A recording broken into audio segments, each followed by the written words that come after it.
داخل غرفة النبوة الشريفة، من داخل مسجد مولانا الإمام الحسين رضي الله عنه وأرضاه، وغرفة محتويات سيدنا النبي صلى الله عليه وسلم. رياح طيبة وحاجة جميلة جدا. احنا واقفين يمكن يكاد يقشعر القلوب لها.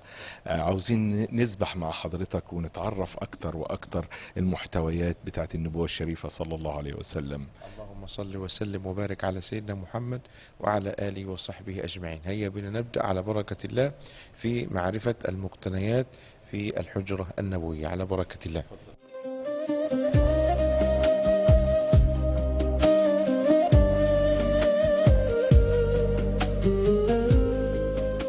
هذه عصا سيدنا النبي صلى الله عليه وآله وسلم، وهذه العصا مغلفة بغلاف من الفضة.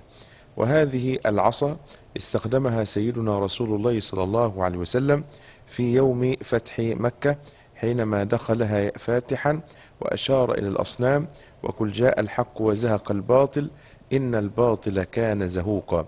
فهذه العصا يعني هي عصا سيدنا النبي صلى الله عليه وآله وسلم. وجاءت معامل إلى هنا وأخذت عينة من هذه العصا لتبين هذه المعامل أن هذه العصا مرت عليها أكثر من 1400 سنة، وأصل النبت بتاعها اسمه الشوجب، ولا ينبت إلا في بلاد الحجاز. الجزء الصغير بس يا مولانا، ولا في جزء جوه داخل ده هي مغلفة بغلاف من الفضة كامل. كاملة نعم العصا؟ نعم، العصا كاملة مغلفة بغلاف من الفضة، ويظهر منها شيء بسيط حتى يرى للعامة.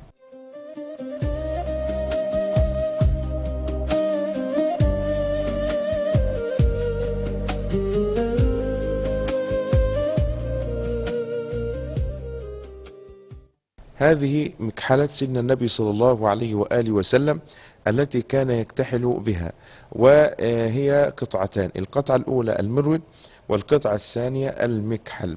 وسيدنا النبي صلى الله عليه وسلم كان يكتحل بهذه المكحلة، وكان يقول: اكتحلوا بالإثم فإنه يجلو البصر. فهذه المكحلة التي كان يكتحل بها سيدنا النبي صلى الله عليه وآله وسلم. متهيألي كانت مفيدة صلى الله عليه وسلم بالنسبة للعرب زمان. الرمال في الصحراء والكحل كان مفيد جدا، ولا ايه يعني؟ ليه مغزى برضه سيدنا النبي صلى الله عليه وسلم. نعم، الكحل أصلا كان موجود عند العرب، ومن أساسيات البيئة العربية أو البدو العربي عامة. لماذا؟ لأن كما تعلم أن الصحراء يعني أثارها شاسعة، فيرى الإنسان من بعيد، فكان يحتاج إلى شيء يقوي البصر حتى يرى أي أثر يأتي من بعيد. وسيدنا النبي صلى الله عليه وسلم كان يكتحل أيضا لبيان حليته للرجال وللنساء، يعني لا تقتصر المكحلة أو الكحل على النساء فقط، وإنما يجوز للرجال أن يكتحلوا ولا حرج فيها. فسيدنا النبي صلى الله عليه وسلم كان يكتحل أيضا لبيان حليته للرجال.